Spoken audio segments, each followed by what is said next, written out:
welcome to another Huddle Breakdown Extra Time. I'm your host Martin Murphy and joined as ever by Alan and by James. Guys, I hope you're better than me today. I've been suffering with a chest infection. It's one of the few downsides of living in this socialist paradise up north. Managed to catch a few horrible bugs and on the antibiotics. So apologies to listeners and viewers, probably especially viewers if I've got the hankies out, and listeners of my dulcet honeyed tones are not quite what they once were. Alan, how are you? Yeah, very good. Yeah, just fresh back from a trip to Rome, so that was beautiful. Lovely. Highly recommend it, especially this time of year, actually, because the crowds are reasonably low and the temperatures.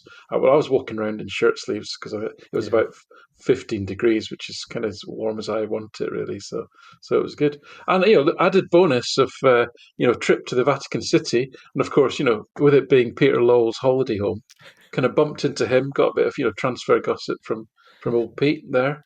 And who would walk down the corridor to see him but Willie Collum, of course, because Willie's got an office next door to Peter in the Vatican, as you well know. So that was good fun. Enjoyed it. Are you in the secret Vatican WhatsApp group? Well, atheists like me probably don't get invited to such things, but we are. If we pay money, we are allowed to go to walk around the place.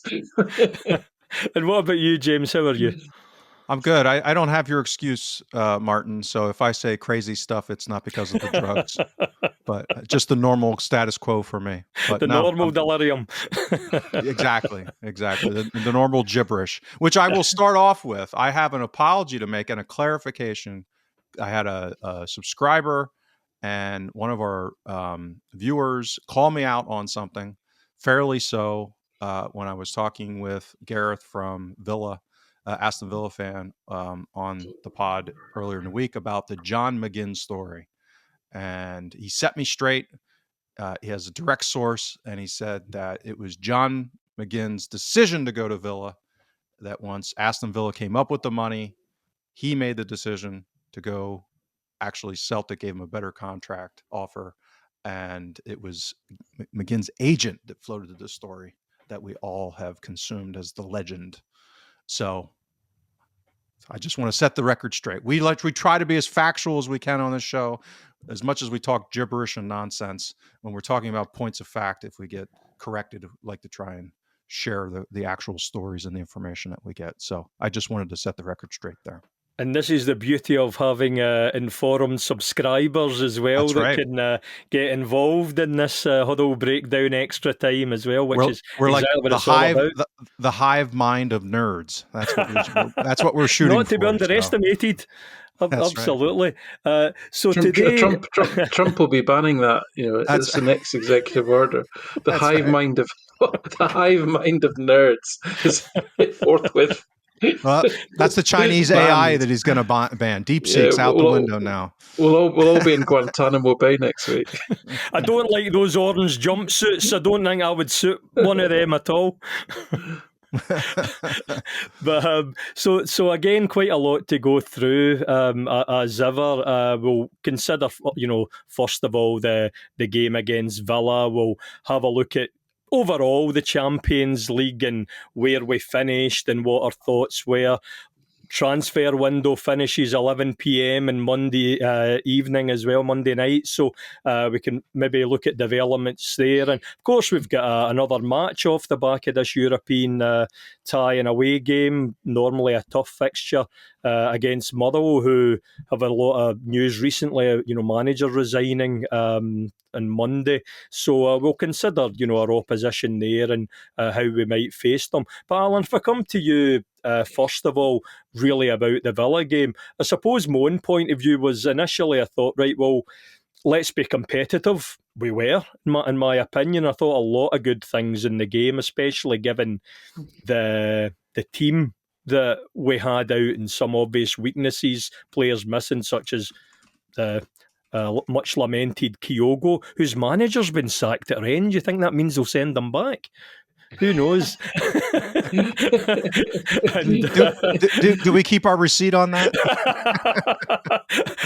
I'm sure Peter Law will be going pale at the prospect of having to give the money, the 10 million back. I don't know, it may be unfair, but with Maida been missing and all the rest of it there. I suppose one thing for me, Alan, straight away about the game, be interesting to get your point of view, was the physicality and the strength and the power of Aston Villa compared to ourselves. Really, it was pretty obvious. What were your thoughts?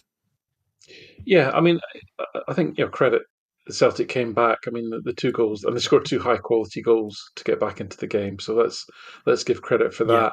And Aston Villa, up till then though, it looked like strong kind of Dortmund vibes. I mean, even the second goal that goes in that off first 5 minutes wasn't pleasant.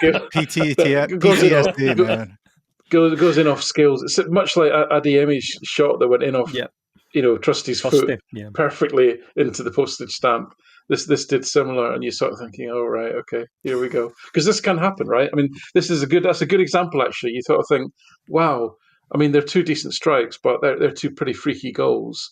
Surely that can't happen in the Champions League in 8 matches. That happens twice.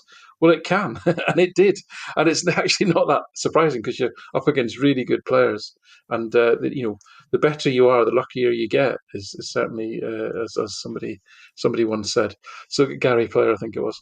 So it was looking pretty grim, and actually, by the sort of XG totals, which again vary hugely, mine align quite well to StatsBomb, believe it or not, of Villa just above 4 and Celtic just above 1.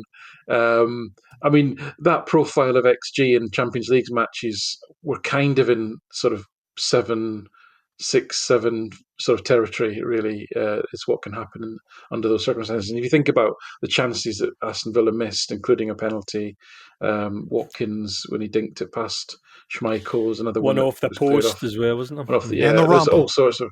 That was the double bounce off the post and the rump. It could have been. It really could have been up in that territory. I mean, let's be honest about it. They had a lot riding on it in terms of a lot to play for.